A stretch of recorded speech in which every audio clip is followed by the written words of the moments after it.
For years, I thought success meant controlling every single detail of my business, staying up till 2 a.m., micromanaging every post, double-checking every email before I sent it, and ironically, I made less money than ever. In the past 3 years, I went from being a burnt-out nursing school student making $2,800 a month to building a 6-figure business as a sales rep. And it all started when I learned to let go. Today, I'm going to share 3 specific ways I mastered the art of letting go and how this mindset shift directly led to scaling my income by 400%. If you're feeling overwhelmed trying to control every aspect of your business, and yes, as a sales rep, you are a business, then this is for you. The first thing I had to do was let go of perfectionism.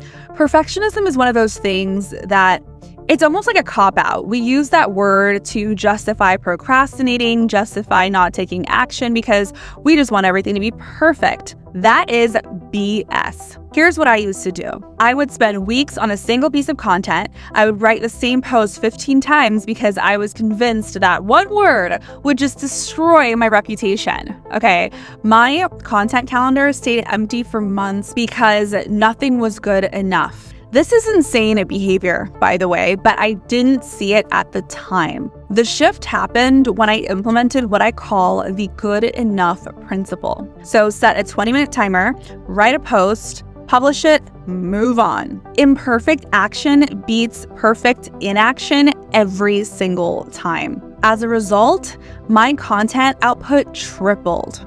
But here's the kicker. Engagement actually improved, because people connected with the raw, unpolished truth more than they connected with what I thought was perfect content. Turns out, relatability trumps perfection. Go figure. The second thing I did was completely release control over the outcomes. We hear it all the time. You've got to detach from outcomes, but what does that really mean? Well, I used to obsess over every business call. I would rehearse my conversations. I would script out responses to every possible obstacle and beat myself up when calls didn't go exactly the way I planned. That's because I was operating from anxiety and not from confidence. And people can smell it through the screen. So the mindset shift was simple but profound. Instead of, I need this person to work with me, I started thinking, how can I genuinely help this person regardless of whether or not they work with me? My close rate ended up increasing by 30%, not because I cared less about the prospects, of course, but because I cared less about my commission. So when you're not desperate for the outcome, you actually ask better questions. You listen more carefully. You give more honest advice, even if it means they don't buy. Desperation repels. Abundance attracts. Why? Because your prospect wants abundance too. So if you've got it, they feel like, I want what she has. The third thing I did was I surrendered the need to do everything myself. I thought delegating meant losing control, so I was doing everything: social media, editing videos, managing my calendar, closing deals, onboarding clients, and coaching. I was working 17-hour days, but maybe 4 of those hours actually generated income. This is not sustainable, and it's definitely not scalable. When I hired my first VA, I started small. So she started scheduling posts, doing end-of-day reports, doing admin work, and it felt terrifying to let someone else handle parts of my baby, but I had to choose between growth or control. As a result, I freed up 20 hours per week, and the next quarter, my revenue doubled after hiring help. Not because I was working more time, but because I was finally working on the things that only I can do. So closing deals, coaching, and creating content. Here's something nobody talks about when it comes to controlling everything in your business: the opportunity cost. While I was spending way too long perfecting one email or social media post, my competitors were sending 5 good enough emails and booking more calls. While I was obsessing over whether my Instagram post was perfect, they were creating relationships with potential clients. Every minute you spend controlling things that don't move the needle is a minute that you're not spending on things that actually generate revenue.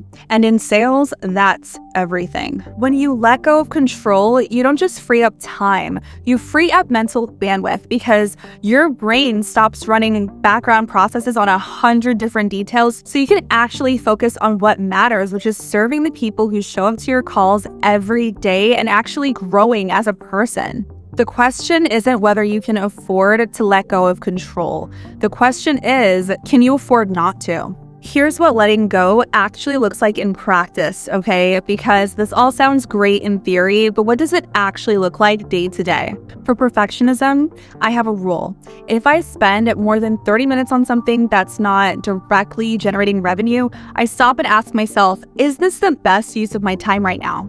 Usually the answer is no. Before every sales call, I remind myself, my job is to help this person get clarity. Whether they buy is their decision.